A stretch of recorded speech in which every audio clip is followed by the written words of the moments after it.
మీరు ఎన్ని ఇనిషియేటివ్స్ తీసుకున్నారో మీకే గుర్తులేదు. అవి లిస్ట్ అవుట్ చేస్తే ఒక 100 ఉంటాయి. సైమల్టేనియస్గా చాలా కార్యక్రమాలు చేస్తున్నారు. ఒకేసారి అన్ని కార్యక్రమాలు చేపట్టడం అవసరమా? అంటే మీరు భోంచేసినప్పుడు ఏమేమి తిన్నారు? రైస్ తిన్నారా? మీలాగనే తక్కువ తింటున్నామండి ఇప్పుడు. నేనేమంటానంటే న్యూట్రిషియస్ ఫుడ్ బాడీకి రావాల్సింది ప్రాపర్ న్యూట్రిషన్ కావాలి. ఆ న్యూట్రిషన్లో మైక్రో న్యూట్రియంట్స్ ఉన్నాయి. అన్నీ ఉంటేనే బాడీ కూడా పనిచేస్తుంది.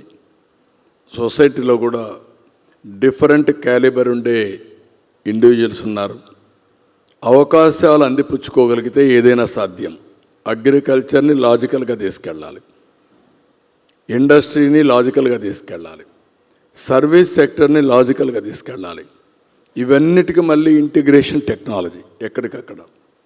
ఆ రోజు నేను హైదరాబాద్లో ఉన్నప్పుడు మీరు అన్నారు ఒక మాట, 9 సంవత్సరాలు నేను సమాంతరంగా అన్నీ తీసుకెళ్ళాను. దాని ఫలితాలు ఈరోజు ప్రజలు అనుభవించే పరిస్థితికి వచ్చారు. కేంద్రం కానీ రాష్ట్రం కానీ ఇది కంటిన్యూస్ ప్రాసెస్. ఇది మేము ఒకసారి పాలసీ తీసుకొచ్చినప్పుడు ఆ పాలసీని అందిపుచ్చుకున్న వాళ్ళు ఆకాశమే హద్దుగా ఎదిగే పరిస్థితి వస్తారు. అందుకని ఇవన్నీ తీసుకొస్తున్నాం. ఇందులో కూడా నేను ఫోకస్ చేయాల్సింది పీపుల్ సెంట్రిక్. మళ్ళీ పేద ప్రజల్ని సెంటర్ చేసుకుని వాళ్ళని ఎంపవర్ చేయడంలో ఎక్కడికక్కడ ఏమేం చేయాలో అవన్నీ కూడా వర్కౌట్ చేస్తాం.